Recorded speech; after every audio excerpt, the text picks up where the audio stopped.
আসসালামু আলাইকুম ক্লাস 4 কেমন আছো সবাই? নিশ্চয়ই ভালো। আলহামদুলিল্লাহ আমিও ভালো আছি। তোমাদের প্রথম মূল্যায়ন পরীক্ষার সিলেবাসটা প্রায় শেষ। আমাদের এখনও একটা টপিক, গুরুত্বপূর্ণ একটা টপিক বাকি। টোটাল দুটো টপিক বাকি, তার মধ্যে একটা টপিক অনেক গুরুত্বপূর্ণ, সেটি হচ্ছে রিয়ারেঞ্জ। তো আরও আগে তোমাদের ক্লাসটি দেওয়ার দরকার ছিল, কিন্তু মিস যেহেতু মোবাইল থেকে ক্লাসগুলো করি, মিসের মোবাইলের একটু প্রবলেম হওয়াতে টেকনিক্যাল কারণে আমি ক্লাসগুলো তৈরি করতে পারছিলাম না। এই কারণে তোমাদের ক্লাসটা দিতে একটু দেরি হয়ে গেল, সেজন্য আম রিয়েলি সরি। যেহেতু আমাদের পরীক্ষা এখনও শুরু হয়নি, তাই আমরা এখনও আমাদের সময় আছে, আমরা প্রিপারেশন নিয়ে নিতে পারবো, তাই না? তো রিয়ারেঞ্জ, আমরা এই প্রশ্নটা, রিয়ারেঞ্জের যে প্রশ্নটা, আমরা সেটা আমাদের মডেল কোশ্চেনের 12 নম্বর প্রশ্নে দেখি এই রিয়ারেঞ্জটা। তো রিয়ারেঞ্জ আসলে কি? রিয়ারেঞ্জ হচ্ছে অনেকগুলো শব্দ বা অনেকগুলো লেটার উল্টোপাল্টা করে দিবে। যেমন ধরো একটা শব্দ, যেমন স্কুল, এর যে লেটারগুলো আছে, অ্যালফাবেটগুলো আছে, এগুলো কি করবে? উল্টোপাল্টা করে দিবে, তোমাকে সাজিয়ে লিখতে হবে। আবার কি আছে, যেমন আম গোয়িং টু স্কুল, এর যে শব্দগুলো আছে I am going to school, এগুলো উল্টোপাল্টা করে দিবে, তোমাকে গুছিয়ে সাজিয়ে I am going to school এই বাক্যটা বানাতে হবে। তো এলোমেলো করা, অর্থাৎ এলোমেলো করে দিবে, আমরা সাজিয়ে লিখব, সেটা হোক শব্দ হোক বাক্যের জন্য, ঠিক আছে?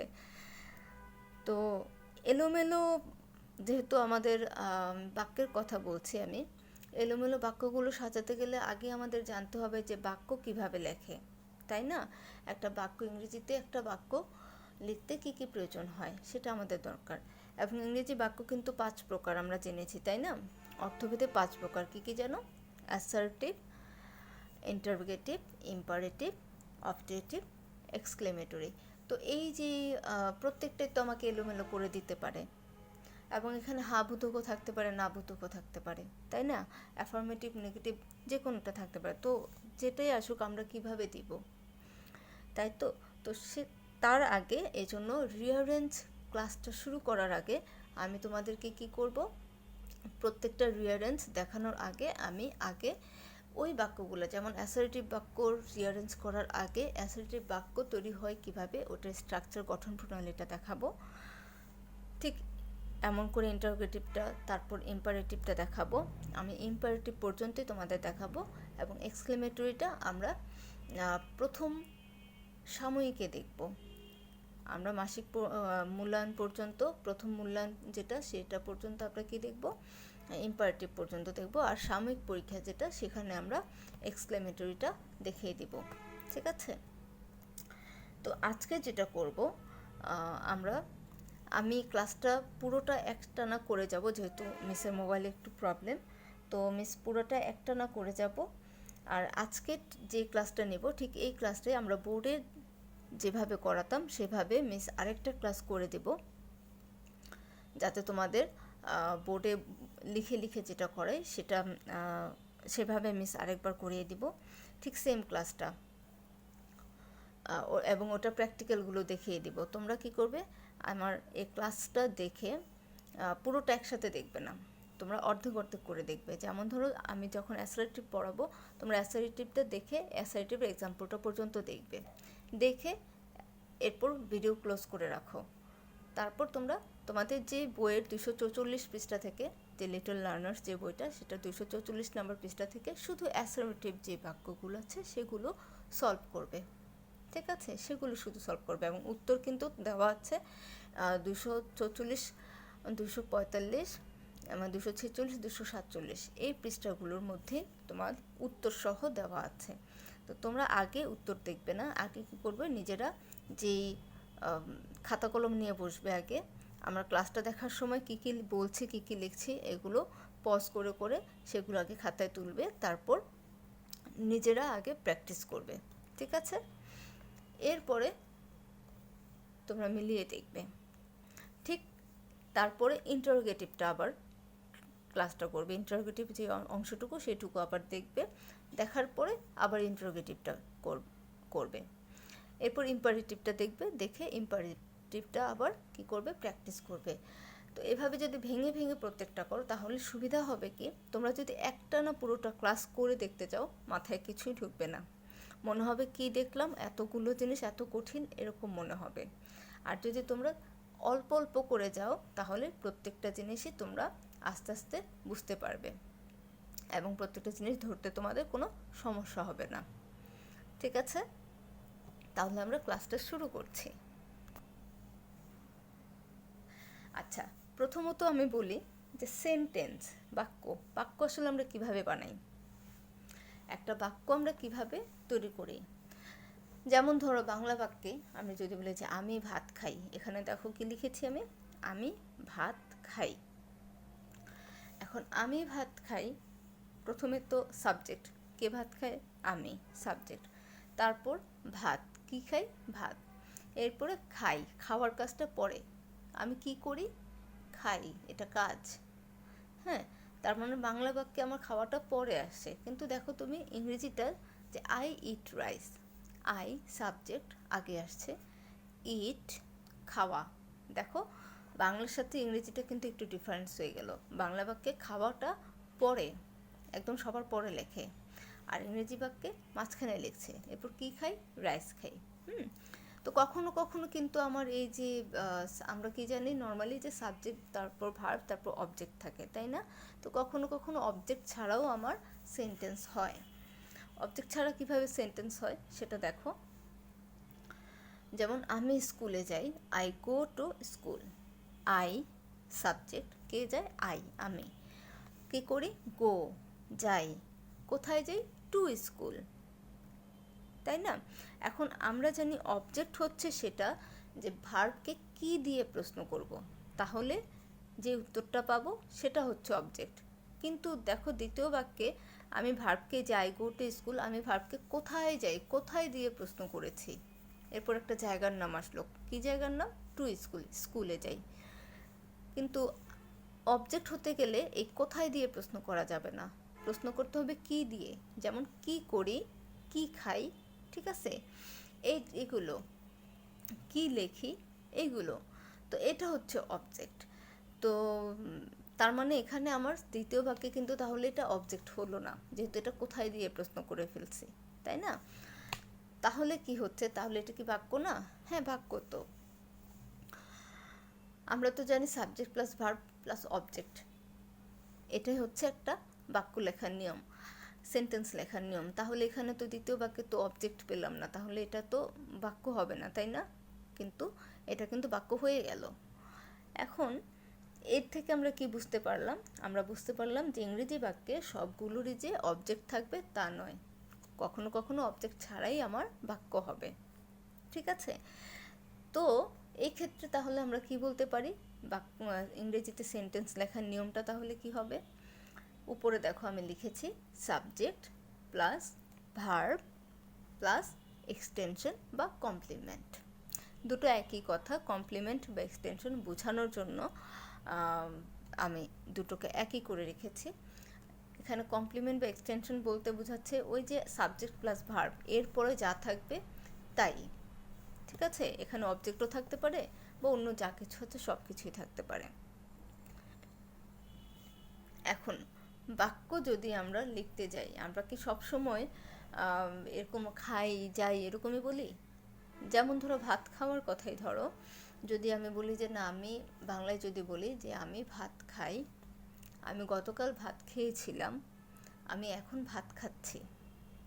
দেখো, একটা খাই, একটা খেয়েছিলাম, একটা খাচ্ছি, একটা আগে শেষ করে ফেলেছি খেয়ে, ঠিক আছে, একটা খাই যে সবসময় আমি খাই এটা, আর একটা হচ্ছে খাচ্ছি যে এখন আমি অলরেডি খাচ্ছি।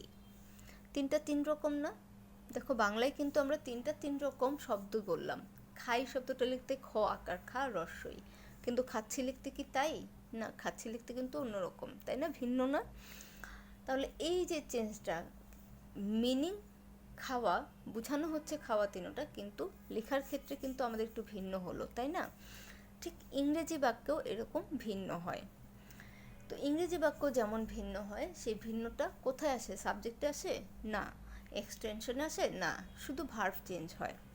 ইংরেজি যত বাক্য আছে আমরা যা কিছু বলবো সব কিছুতে কী হয়? শুধু ভার্বটা চেঞ্জ হয়। Present tense, past tense, future tense, এগুলোর ক্ষেত্রে আমাদের কি হচ্ছে? শুধু সিঙ্গুলার নাম্বার, প্লুরাল নাম্বার যেটাই বলছি, সব কিছুর ক্ষেত্রে শুধু আমাদের ভার্বটাকেই চেঞ্জ করতে হয়। আচ্ছা, ভার্বের কি চেঞ্জ আসে? ভার্ব আমরা যদি দেখি তাহলে কি হচ্ছে? ভার্বের কাজ হচ্ছে কি? ভার্ব হচ্ছে যে শব্দগুলো দিয়ে কাজ করা হয়, তাই না? এখন এই ভার্ব দুই প্রকার, একটা হচ্ছে ফিনিট ভার্ব, একটা হচ্ছে নন ফিনিট ভার্ব, যেটাকে ইনফিনিটও বলে অনেকে। আচ্ছা, এটা সাধারণত নন ফিনিট ভার্ব। এটা তো ফিনিট ভার্ব হচ্ছে যে ভার্বগুলো নিজেরাই যথেষ্ট, হ্যাঁ, একদম তোমার মনের কথা পুরোটা প্রকাশ করে ফেলে, করতে সক্ষম যেগুলো, সেগুলো। আর নন ফিনিট হচ্ছে যেগুলো আসলে মনের ভাব পুরোটা প্রকাশ করতে পারে না। যেমন ধরো ইট মানে খাওয়া, এটা একটা ফিনিট ভার্ব। খাই মানে খাই, খাওয়া শেষ, হ্যাঁ। কিন্তু টু ইট খেতে হল, খেতে, খেতে কি? খেতে মজা না তেতো, কিছু একটা শুনতে ইচ্ছা হয়, তাই না? আচ্ছা, তো এরকম যে শব্দগুলো, যে ভার্বগুলো শুনে আমরা পরিপূর্ণভাবে বুঝতে পারি না, আরও কিছু শুনতে ইচ্ছা হয়, সেগুলি হচ্ছে নন ফিনিট ভার্ব। এখন এই ফিনিট ভার্বকে আবার দুই ভাগে ভাগ করে। কতভাবে? দুই ভাগে। এই দুই ভাগটা কি? একটা হচ্ছে প্রিন্সিপাল ভার্ব, একটা প্রিন্সিপাল ভার্ব, এটা আমরা অনেকে মেইন ভার্বও বলি। এটা আমরা যখন বুঝাই, আমরা যখন নিজেদের বোঝার জন্য সহজভাবে বলি, তখন অনেকেই আমরা মেন ভার্ব বলি, কিন্তু এটা কিন্তু বইয়ের ভাষা না। বইয়ের ভাষা হচ্ছে প্রিন্সিপাল ভার্ব। আরেকটা কি? Auxiliary verb. অক্সিলিয়ারি ভার্ব কি? যেটা সাহায্য করে। প্রিন্সিপাল ভার্ব হচ্ছে যে শব্দগুলো একে একেই কি করতে পারে? নিজের ভাব, মনের ভাবটা প্রকাশ করে ফেলতে পারে, ঠিক আছে, যে শব্দগুলো। আর অক্সিলিয়ারি ভার্ব হচ্ছে প্রিন্সিপাল ভার্ব কখনো কখনো একা একা কী করতে পারে না, তার অর্থটা প্রকাশ করতে পারে না, মাঝে মাঝে কোনো কোনো ভার্বের সাহায্য নেয়। এই যে অন্য কোনো ভার্বের সাহায্য নিচ্ছে, সেই ভার্বগুলি হচ্ছে কি? অক্সিলিয়ারি ভার্ব, ওরা সাহায্য করে। তো এই অক্সিলিয়ারি ভার্ব আবার 4 প্রকার, ঠিক আছে। আমরা একটু পরে দেখব সেই অক্সিলিয়ারি ভার্বগুলো, আমরা এখন দেখব না। আমরা এখন কি করব? আগে সেন্টেন্সের স্ট্রাকচারটা আগে বুঝি, সেন্টেন্স কিভাবে বানায়। তাহলে আমরা কি বললাম? যে ভার্বে চেঞ্জ হয়। আচ্ছা, যেমন এই যে দেখো, subject plus verb plus extension, আমরা স্ট্রাকচারটা প্রত্যেকটা স্লাইডেই লিখেছি, যাতে তোমাদের লিখতে সুবিধা হয় এবং বুঝতে সুবিধা হয়। এই জন্য আমি প্রত্যেকটা স্লাইডেই এই স্ট্রাকচারটা লিখে নিয়েছি।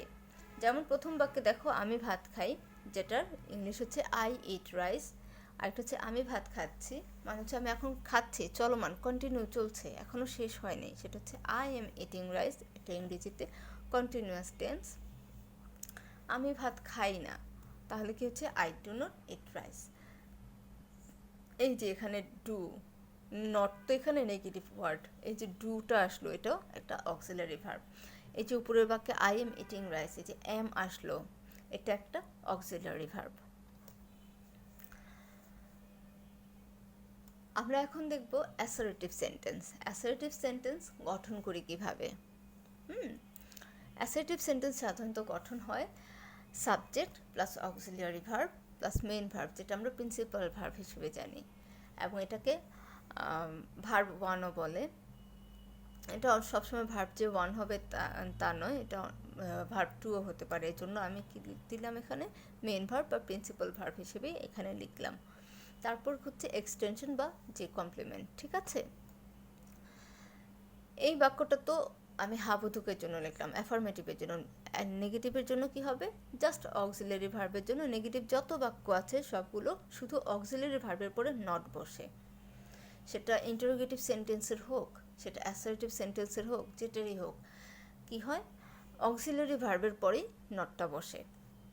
দেখো, আমি নট ইয়েলো কালার দিয়ে, হলুদ কালার দিয়ে নট লিখে বুঝিয়েছি। তাহলে আমরা যখন সেন্টেন্স লিখব, যখন আমরা রিয়ারেঞ্জটা করব, আমরা শুধু এই নিচেরটা মনে রাখলেই হবে যে subject plus auxiliary verb plus not plus main verb plus extension বা কমপ্লিমেন্ট, এটা মনে রাখলেই হবে। তাহলে আমাদের যেই বাক্যটাকে আমরা করব সেই বাক্যে যেগুলো থাকবে সেগুলো আমরা পরপর বসিয়ে যাব, যেগুলো থাকবে না সেগুলো নিয়ে আমাদের চিন্তাও করতে হবে না। যেমন ধরো কোনো সাবজেক্ট আছে, অক্সিলারি ভার্ব আছে, কোনো বাক্যে দেখলা যে নট নাই, তাহলে আমাদের নট বাদ, নটের পর কি আছে মেন ভার্ব, আমরা ওইটার মধ্যে মেন ভার্ব খোঁজা শুরু করব। তারপর ধরো আমি সাবজেক্ট লিখলাম, এরপর দেখলাম কোনো অক্সিলারি ভার্ব নেই, বাদ দিয়ে দিলাম, অক্সিলারি ভার্ব নাই তার মানে কোনো নট নেই, আর নটও বাদ দিয়ে দিলাম, এরপরে সরাসরি মেন ভার্ব খোঁজা শুরু করব। ঠিক আছে, এইভাবে আমরা স্ট্রাকচার ধরে ধরে আমরা কারেকশন করতে যাব। তো নর্মালি অ্যাসার্টিভ সেন্টেন্সগুলোর কেমন হয় আমরা একটু দেখি। তার আগে আমরা বারবার যে অক্সিলিয়ারি ভার্ব বলছি এবং একটু আগে বলেছি যে অক্সিলিয়ারি ভার্ব 4 প্রকার, সেগুলো কি সেটা একটু দেখি। এখানে দেখো অক্সিলিয়ারি ভার্ব এবং এরপরে কিছু শব্দ আমি লিখেছি। এই শব্দগুলোর প্রথম সারি যেটা আছে, প্রথম কলামটা, এটা হচ্ছে প্রেজেন্ট টেন্সের জন্য, দ্বিতীয়টা হচ্ছে পাস্ট টেন্সের জন্য। তাহলে আমরা একটু দেখি। অক্সিলারি ভার্ব মূলত 4 প্রকার, আমি একটু আগেও বলেছি তোমাদের যে অক্সিলারি ভার্ব 4 প্রকার। কি? টু ডু, মানে যে ভার্বগুলো টু ডু, হ্যাঁ, টু ডু ভার্ব, যেগুলো দিয়ে করা বুঝায় সেগুলো হচ্ছে to do verb. To be verb, যেগুলো হওয়া বুঝায়। টু হ্যাভ ভার্ব, যেগুলো দিয়ে কোনো কিছু থাকা বোঝায়। আর এরপরে মডেল অক্সিলারি। টু ডু ভার্বে কারা আছে? টু ডু ভার্বে প্রেজেন্ট টেন্সের জন্য আছে ডু আর ডাজ, আর পাস্ট টেন্সের জন্য আছে ডিড। টু বি ভার্বে প্রেজেন্ট টেন্সের জন্য আছে এম, ইজ, আর, পাস্ট টেন্সের জন্য ওয়াজ, ওয়্যার। তারপর আর ফিউচার টেন্সের জন্য আছে কি বিন। আর টু হ্যাভ ভার্বে কি আছে? হ্যাভ, হ্যাজ আছে। পাস্ট টেন্সের জন্য হ্যাড আছে। মডেল অক্সিলারি ভার্ব, এরা প্রেজেন্ট টেন্সের জন্য কি আছে? May, can, will, shall, must, have to, has to. দেখো উপরে হ্যাভ, হ্যাজ আছে, যেগুলো হ্যাভ, হ্যাজ প্রেজেন্ট টেন্সে, তার মানে মডেল অক্সিলারির have to, has to present টেন্সে। আর যেহেতু পাস্ট টেন্সে ছিল হ্যাড, এই জন্য হ্যাড টু হচ্ছে মডেল অক্সিলারি ভার্বের হ্যাড টু পাস্ট টেন্সের জন্য। আচ্ছা, মের পাস্ট টেন্স হচ্ছে মাইট, ক্যানের পাস্ট টেন্স কুড, এখানে এলটা উজ্জ, ঠিক আছে। আচ্ছা, উইলের হচ্ছে উড, শ্যালের হচ্ছে শুড, যেটা S H O U L D, should, এখানে সেটা লেখা হয়নি, তোমরা খাতায় লিখে নাও, S H O U L D, should.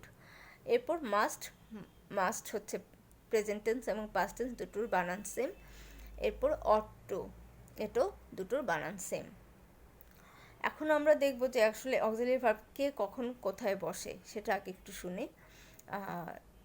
দেখো, টু ডু ভার্বে ডু আছে, ডাজ আছে।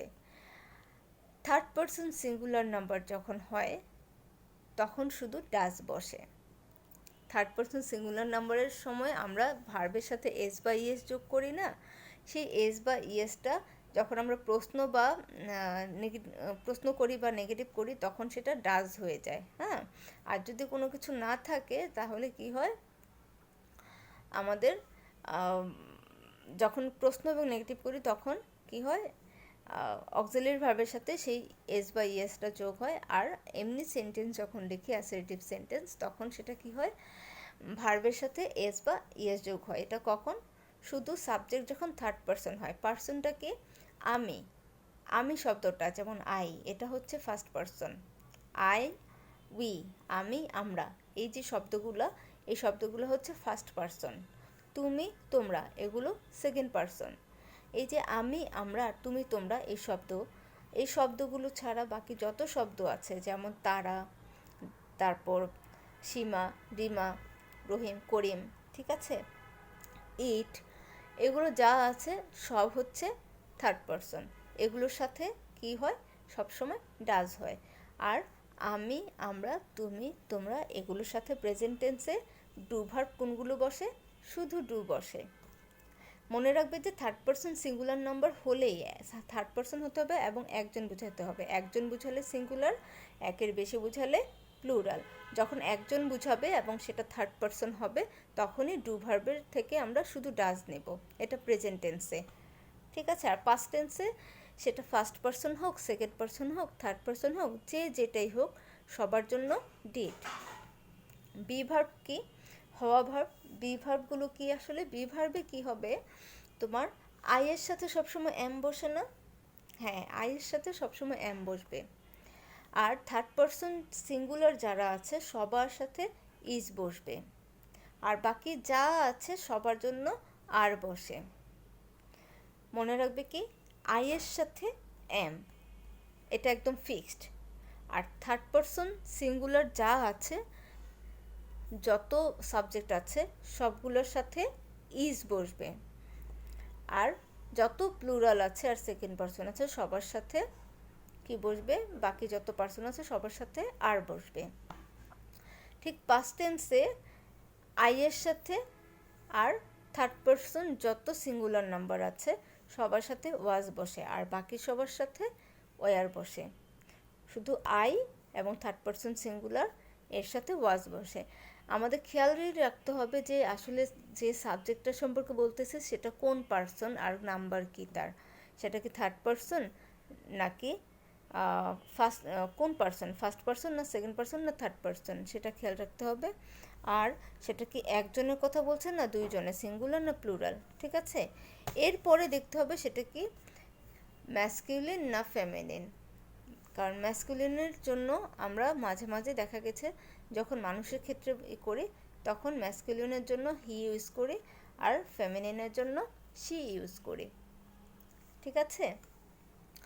তো এই জন্যই তোমাদের আগে থেকে জেন্ডার এবং নাম্বার পড়ানো, পার্সন পড়ানোর প্রয়োজন ছিল, কিন্তু পার্সনটা আমি তোমাদের সাময়িক পরীক্ষার আগে পড়াবো। এটা ছোট একটা বিষয়। আচ্ছা, তো আমরা যেটা দেখছিলাম যে বি ভার্বে আইয়ের সাথে শুধু এম, আর থার্ড পারসন যত সিঙ্গুলার নাম্বার আছে সবার সাথে ইজ, আর বাকি যারা আছে যত প্লুরাল আছে, হ্যাঁ, সবার সাথে কি হচ্ছে প্লুরাল আর সেকেন্ড পারসন আছে সবার সাথে তোমার আর বসে। আর পাস্ট টেন্সে কি বসে? আই এবং থার্ড পারসন যত সিঙ্গুলার আছে সবার সাথে ওয়াজ বসে, আর সেকেন্ড পারসন আর সকল প্লুরাল পারসনের সাথে কি বসে? ওয়ার বসে। আচ্ছা, টু হ্যাভ ভার্বে ঠিক একই রকম, থার্ড পারসন সিঙ্গুলার যতগুলো আছে এগুলো সবার সাথে হ্যাজ বসে, আর বাকি সবার সাথে প্রেজেন্ট টেন্সের জন্য হ্যাভ, পাস্ট টেন্সের জন্য হ্যাড। আচ্ছা, মডেল অক্সিলারির এখানে হচ্ছে অনেক বড় সুবিধা, কারণ ওরা first person, second person, third person যাই হোক না কেন একই বসে, একই রকম বসে। শুধু খেয়াল রাখতে হবে তোমাকে যে হ্যাভ টু আর হ্যাজ টুর ক্ষেত্রে হ্যাজ টু হবে কখন? ওই যে হ্যাজ যখন বসে, থার্ড পারসন সকল সিঙ্গুলার নাম্বারের জন্য হ্যাজ বসে, তার মানে হ্যাজ টু সকল থার্ড পারসন সিঙ্গুলার নাম্বারের জন্য বসবে। আর বাকি সবার ক্ষেত্রে কি হবে? হ্যাভ টু বসবে। ঠিক আছে? শুধু টু হ্যাভ ভার্বটা জানলেই আমাদের মডেল অক্সিলারির হ্যাভ টু হ্যাজ টু আমাদের বসাতে কোনো সমস্যা হবে না। আচ্ছা, আমরা এখন অক্সিলারি ভার্ব সম্পর্কে জানলাম। তোমরা এই পর্যন্ত প্রয়োজনে আরেকটু টেনে টেনে শুনে তারপর বুঝে এরপর শুরু করো। এবার আমরা দেখব অ্যাসার্টিভ সেন্টেন্স কীভাবে তৈরি করছি। অ্যাসার্টিভ সেন্টেন্স তৈরি করছি subject plus auxiliary verb plus main verb extension complement. দেখো এখানে আমি একটা এক্সাম্পল দিয়েছি, আমি এলোমেলো করে দিয়েছি শব্দটা ইন, হি, কুষ্টিয়া, লিভস। রিঅ্যারেঞ্জের জন্য যে জিনিসটা তোমাদের মনে রাখতে হবে বেশি সেটা হচ্ছে নাম্বার, জেন্ডার, পার্সন, আর হচ্ছে যে শব্দগুলো দেওয়া থাকবে সেই শব্দগুলোর অর্থ। ঠিক আছে? ওয়ার্ড মিনিং জানা না থাকলে তোমরা অনেক সময় বুঝবে না যেটা আসলে কি ভার্ব নাকি। তোমাদের অক্সিলারি ভার্ব সম্পর্কেও ধারণা থাকা লাগবে, না হলে কিন্তু তোমাদের অ্যান্সারগুলো ভুল হয়ে যাবে। তাহলে আমরা দেখি এখানে ইন মানে মধ্যে বা কোনো কিছুর মধ্যে, হি মানে হি হচ্ছে সে, মানে পুরুষ যারা আছে তাদেরকে আমরা হি বলেও একটা হি একটা প্রোনাউন, তাই না? আচ্ছা, কুষ্টিয়া হচ্ছে একটা জায়গার নাম, লিভস মানে বাস করে, এটা একটা কাজ। দেখো এখন আমরা কি করব, এটাকে গুছাবো। গুছাতে গেলে কি হবে, বাংলায় কি হচ্ছে, মধ্যে সে কুষ্টিয়া থাকে, তার মানে সে কুষ্টিয়া থাকে, তাই না? এটাই তো বুঝাচ্ছে। তাহলে এটা আমরা একটু খুঁজি, আমাদের অ্যাসার্টিভ সেন্টেন্সের যেই স্ট্রাকচারটা আছে, উপরে গঠনটা আছে, এটা ধরে ধরে আমরা একটু দেখি। সাবজেক্ট, এই বাক্যে সাবজেক্ট কোনটা? আমরা সবসময় জানি কি সাবজেক্ট নাউন বা প্রোনাউন হিসেবে বসে, তাই না? যেহেতু নাউন কারো নাম এবং প্রোনাউন হচ্ছে নাউনের পরিবর্তে বসে, যেটা কারো নাম তো এখানে নেই, তাহলে নাউনের পরিবর্তে প্রোনাউন কোনটা বসেছে? হি। এই জন্য আমরা কি করেছি, প্রথমেই হি লিখেছি। এরপর হি কি থার্ড পারসন না সেকেন্ড পারসন? হি হচ্ছে থার্ড পারসন, আর হি দ্বারা একজন বোঝাচ্ছে, তাই না? এই জন্য ভার্বের সাথে এস বা ইএস। দেখো ভার্ব কোনটা, ভার্ব হচ্ছে থাকা, তাই না? থাকা, কি করে, থাকে। আচ্ছা, থাকা কোনটা? Lives, he lives. কোথায় থাকে? কুষ্টিয়া। এখন কুষ্টিয়া হচ্ছে বড় একটা জায়গার নাম, এই জন্য বড় জায়গার নামের আগে প্রিপোজিশন ইন বসে, তাই ইনটা কুষ্টিয়ার আগে বসবে। বুঝাতে পেরেছি? নাউনের আগে বসছে প্রিপোজিশন। আচ্ছা, বি নাম্বারটা দেখো, garment a Reshma worker is. Garment মানে বস্ত্র, আ মানে একটি বা একজন, মানুষের জন্য একজন, বস্তুর জন্য একটি। রেশমা তার মানে বোঝা যাচ্ছে এটা কারোর নাম। ওয়ার্কার মানে কর্মী, ইজ মানে হয়, তার মানে বস্ত্র একজন, রেশমা কর্মী হয়, তার মানে রেশমা একজন কর্মচারী, সেটা বোঝাই যাচ্ছে, তাই না? কর্মী, কি কর্মী? গার্মেন্ট কর্মী। আচ্ছা, তাহলে এটা কিভাবে করব? আমরা আবার উপরে অ্যাসার্টিভ সেন্টেন্সের স্ট্রাকচার দেখি। প্রথমে আছে সাবজেক্ট, তাহলে এখানে আমাদের সাবজেক্টকে নাউন, নাউনকে কোনো কিছুর নাম, এখানে নাম কার নাম আছে? রেশমা, তাহলে সাবজেক্ট চলে গেল। এরপর অক্সিলিয়ারি ভার্ব।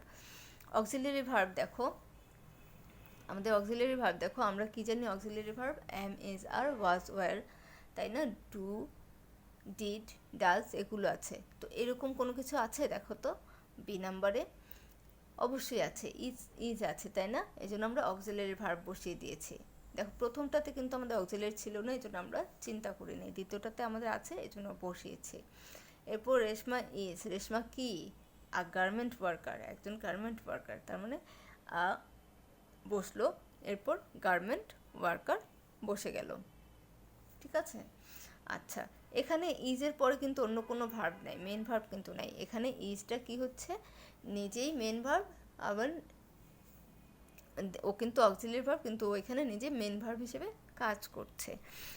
এরপর দেখি আরেকটা অ্যাসার্টিভ সেন্টেন্স, যেটা নট দিয়ে দেওয়া, দেখেছো? নেগেটিভ বাক্য যদি হয়, তাহলে দেখো ঠিক আগের মতো আমরা এখানে খুঁজব। প্রথমটা কি আছে? Any, have, we, do, choose, not. Any মানে কোনো কোনো, হ্যাভ মানে থাকা, উই তো আমরা, ডু মানে করা, বা এটা অক্সিলারি ভার্ব হিসেবে থাকতে পারে, জুস মানে জুস, নট মানে না। এখন আমরা সাবজেক্ট ধরি। সাবজেক্ট হচ্ছে নাউন বা প্রোনাউন। প্রোনাউন কি আছে? এনি কি প্রোনাউন? না। Have pronoun? না। We pronoun? হ্যাঁ, উই মানে আমরা, তার মানে সাবজেক্ট হচ্ছে উই। এরপর অক্সিলারি ভার্ব। অক্সিলারি ভার্ব কি? Do, does, am, is, are, was, were. দেখো তো আছে কি? আছে উপরের বাক্যে, এই যে উল্টো পাল্টা করে দেওয়া আছে যে, ওখানে আছে? হ্যাঁ আছে, ডু আছে। তাহলে অক্সিলারি ভার্ব দিলাম। অক্সিলারি ভার্বের পরপরই আমাদের কি আছে? নট বসাতে হবে। আমার বাক্যে নট আছে? হ্যাঁ, দেখো শেষে শব্দটা নট, আমি নট বসালাম। তারপর কি আছে? এরপরে মেন ভার্ব। মেন ভার্ব কি? হ্যাভ। হ্যাভ মানে থাকা, এটা কিন্তু অক্সিলারি ভার্ব না, যেহেতু ডু আছে, তার মানে ডুটা এখানে কি অক্সিলারি ভার্ব, আর হ্যাভটা হচ্ছে মেন ভার্ব। হ্যাভ মানে থাকা, হ্যাভ দিলাম। এরপর কি? উই ডু নট হ্যাভ, আমাদের নাই। কি নাই? এনি জুস, কোনো জুস, ঠিক আছে? আমাদের কোনো জুস নাই। আচ্ছা, 2 নাম্বার কি আছে দেখো, বি নাম্বারে? আ, হ্যাভ, আই, শার্পেনার, ডোন্ট। মানে একটি, হ্যাভ মানে থাকা, আই মানে আমি, শার্পেনার মানে আমরা যে শার্প করি পেন্সিল, সেই শার্পেনার, ডোন্ট মানে ডু নটের সংক্ষিপ্ত রূপ হচ্ছে ডোন্ট, ঠিক আছে? তাহলে আমরা কি দেখছি দেখো, সাবজেক্টকে, সাবজেক্ট কার কথা বলছে? আই, আই আমার প্রথমে আসলো, তারপর আসতে হবে অক্সিলিয়ারি ভার্ব। অক্সিলিয়ারি ভার্বকে ডু, ডাজ, এগুলো দেখি আছে। অক্সিলিয়ারি ভার্বের পরে নট, আমার এখানে ডোন্ট যেহেতু আছে এটা সরাসরি বসে যাবে, এটা অক্সিলিয়ারি প্লাস নটের কম্বিনেশন একসাথে, ডোন্ট। আচ্ছা, এরপর কি আছে? হ্যাভ। হ্যাভ মানে থাকা, আমরা একটু আগে বলেছি। তারপর আই ডোন্ট হ্যাভ, আমার নাই, কি নাই? আর শার্পেনার, একটা শার্পনার। বুঝতে পেরেছি? তাহলে এই পর্যন্ত হলো আমাদের অ্যাসার্টিভ বাক্য। তো যেহেতু ক্লাসটা এখানে অনেকখানি লম্বা হয়ে গেছে, তো আমি এখানে স্টপ করে আমি আরেকটা ভিডিওতে তোমাদের ইন্টারোগেটিভ এবং ইম্পারেটিভ বুঝিয়ে দেব। ঠিক আছে?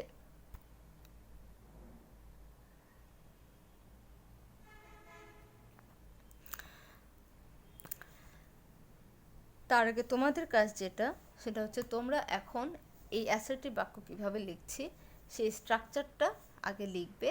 এরপর অক্সিলিয়ারি ভার্বগুলো খাতায় আমরা অঙ্ক করার সময়, ম্যাথ করার সময় রাফ করি না, ঠিক রাফের ওখানে প্রেজেন্ট টেন্সে কোনগুলো, পাস্ট টেন্সে কোনগুলো, ঠিক আছে, আর ফিউচার টেন্সে কোনগুলো, সেই অক্সিলিয়ারিগুলো একসাথে সবগুলো লিখে নিবে। এরপর এই স্ট্রাকচারটা কি করবে? লিখবে। লিখে তোমরা যে অ্যাসার্টিভ যে বাক্যগুলো আছে সেগুলো প্র্যাকটিস করবে। ঠিক আছে? যদি অক্সিলিয়ারি ভার্ব না থাকে তাহলে অক্সিলিয়ারি ভার্ব দিব না, আর যদি থাকে তাহলে দিব। আর যদি দেখি যে নাই, তাহলে কি করব? যেটা না থাকবে সেটা স্কিপ করে যাব, পরেরটাতে চলে যাব। পরেরটাও যদি না থাকে তাহলে তারপরে কোনটা আছে সেটা দেখব। ঠিক আছে? এইভাবে তোমরা প্র্যাকটিস করতে থাকো। প্র্যাকটিস করবে কোনগুলো? রিয়ারেঞ্জের যে শিটটা আছে সেটার 1 থেকে 15 পর্যন্ত সকল অ্যাসার্টিভগুলো।